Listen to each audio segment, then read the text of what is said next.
When the American Federation of Motorcyclists, or the AFM, decided to develop a new race class, they called it the Super Dinosaur. I developed it into a show called The Making of a Super Dinosaur.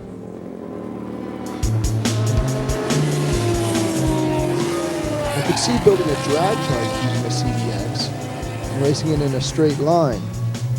But these guys were talking about building a road race bike that needs to go around corners at high rates of speed. The bike was just too big. There is no way you'll ever get all those cylinders around a corner at a high rate of speed before you run out of ground clearance and pile the thing up in a corner. But if they could pull it off, changing a motorcycle that was meant for the street and redesigning it into one that runs at full throttle around a race course was the challenging task that Mike was up against.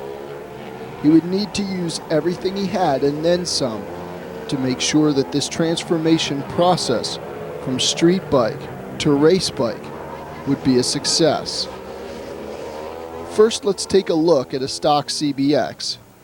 Now, if you were to put a scale under each tire, you'd find that the rear scale has more weight than the front.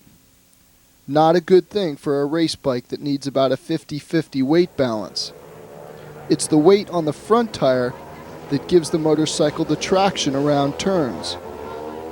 Mike would have to find some way of making this bike a more balanced machine if this Super Dinosaur were ever going to succeed at the racetrack. You know, at this point in time, this is only theoretical. You know, we've done an awful lot of work on this thing to even both ends up so that when we go to the track, we can see really how much effect that has. Mike must have had a lot on his mind when I showed up for that first practice session. Well, the first thing being that he needed someone to ride the Super Dinosaur, since his number one choice for rider was still recovering from an earlier racing incident.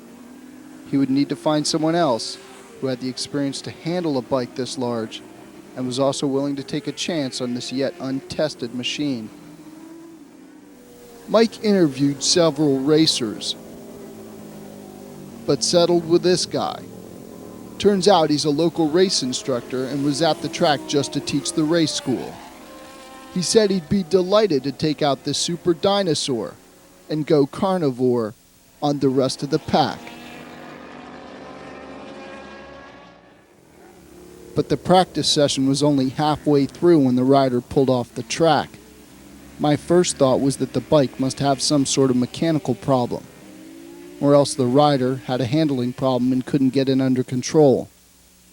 As it turned out, neither was true. The rider just wanted to save this Super Dinosaur for the race, where the difference between predator and prey can be just a matter of inches. It seemed like some last-minute preparation for a space flight, with mission control double-checking their systems, and the astronaut clearing up some last-minute cross-checks. Houston, we have liftoff. Roger. And then it was time to put it all together, to see how fast and how hard you could actually push this Super Dinosaur. As the race began, the rider found himself in last place at the back of the pack.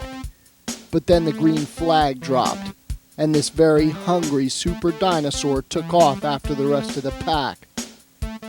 One by one, the competition began to get gobbled up, and by the time this Super Dinosaur was done eating, there were only 4 bikes left on the racetrack.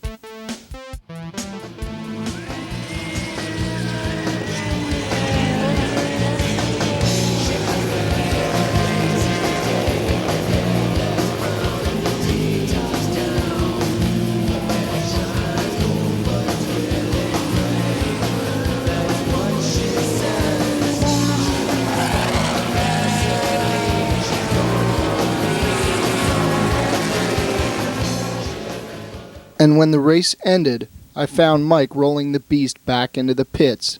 He was saying the words 202 which stood for the fastest lap times ever recorded for this machine.